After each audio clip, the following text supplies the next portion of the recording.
What's up, guys? Hades here. I got a fun one for you. I have some solo attacks and defenses against Gogo with my new Fountain of Life. There's a few of them. We're going to go through them, break them down, talk about the power of Fountain of Life, talk about the power of his team, and the rising of mine. Now, for context, he's a good player. I'm a good player. You can see his power right here changes multiple times. Okay, because he's swapping, but his troops aren't low. What he's doing is he's changing his dragon from thunder to earth. This one's earth. And he's also swapping the skills. Sometimes he has life protection. Sometimes he has weakness protection. So we are both swapping, trying to beat each other. And it's fun. We're going to talk about some of the differences between them. Now, I have 5 very interesting reports because they're the balance of it. Well, we were pretty 50-50, but there's one where he wins, one where it's super close, basically a draw, one where I win barely, one where I crush him, and one where he crushes me. Now, what advantages does he have? We had the same boost, same talents, in our own regard. But he has Theodora, I have Fufei. Now, mine is more powerful in general, but because I'm so weak and my battle excitation is not providing me as much, it's actually a disadvantage. So I'm only getting 120 energy regen and 33% bonus damage, while he is getting 200 regen and 40% damage. Now, the advantage I get is I don't have to run Fighting Master. I get to add a third skill, and I, of course, switch that skill around multiple times. I usually run this, but I get a bonus skill while he has to run Fighting Master, right? So that's kind of the trade-off. The problem is that bonus regen is going to make a huge difference, okay? So we're actually going to watch the one where I destroy him, and then we're going to watch the one where he destroys me, and we're going to find the differences, because the flow of the battle with Fountain of Life really changed it. But also that lack of energy regen I'm getting from my level 4 is really apparent. So we're going to watch him beat me first, because I think this one tells the story a little bit better. So basically a mirror match. We're both healers. I just get a tiny bit extra. You can see he is being silenced and I obviously am not.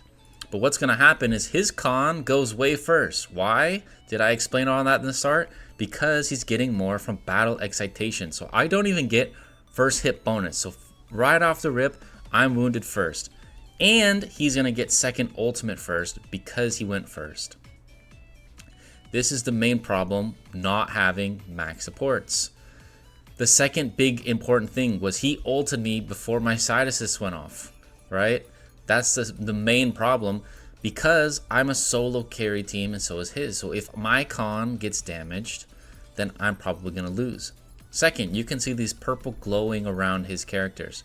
That's level 8 life protection on. I don't have that, which means my backline's more vulnerable, which is a big problem for me in these matchups. Finally, my con goes, but of course I do nothing to his and I get one shot. That is what a bad match looks like. However, that's not the flow of every single fight.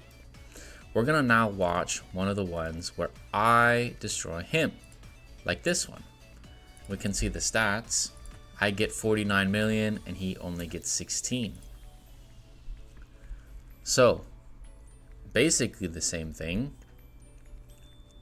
Small variables here and there. We were swapping skills and moving heroes around, but the flow is going to be the same. You can see here, this time his dragon goes first, then mine, and the cons still haven't gone yet. Now his goes and mine go pretty much at the same time. And his healer hasn't gone and mine has, right? So the flow is a little bit more balanced. What happened here? I got all the crits, right? RNG is a big factor. I got the crits and I was assisted, and his con dies, and then I win, right? So the flow of these matches is dramatically different, and the supporting cast makes a huge difference. Now, your carry doesn't need to be con. It can be so many things.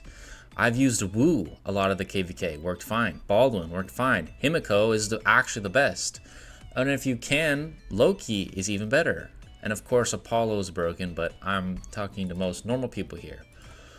The point is, maxed immortals usually beat out non-maxed, and I'm finding that the weakness in my team is actually Fu Fei. The next problem I'm having in this matchup is half of the effect of Fountain of Life is basically useless when I'm fighting something like a Khan, right? It is a direct counter to Fountain of Life. I don't get my healing from Elegant Dance, and I don't get my healing from Fountain of Life. The next thing I want to talk about is power difference and kind of what skills you guys should be going for in your marches.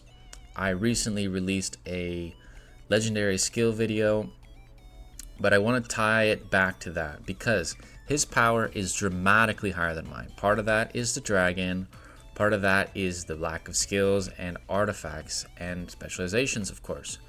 However, this number doesn't matter that much, and I'll explain why. If my carry, that is near perfect artifact, near perfect everything, maxed out spec, is full, the rest almost doesn't matter. But what I'm realizing is Fu Fei needs to be higher, or I need to find someone that's also going to provide me value that gives me more damage. But what he has is the life protection, and what I was noticing is my access to his backline was so much more difficult because I was a lot of the time getting that 35% reduced damage, right? And the last thing is his energy mastery is maxed out. Don't forget, this gives 40 bonus energy back after you ult and 10% bonus damage. Mine's only 7, and that does make a difference. When you're fighting someone equal, or what's called a mirror match, these things make a much bigger difference. So keep in mind those things when you're building your march. If you want to build something like this, those are some of my highest suggestions for the future. And if you guys like these kind of videos, make sure to leave a like, comment, and I'll see you in the next one.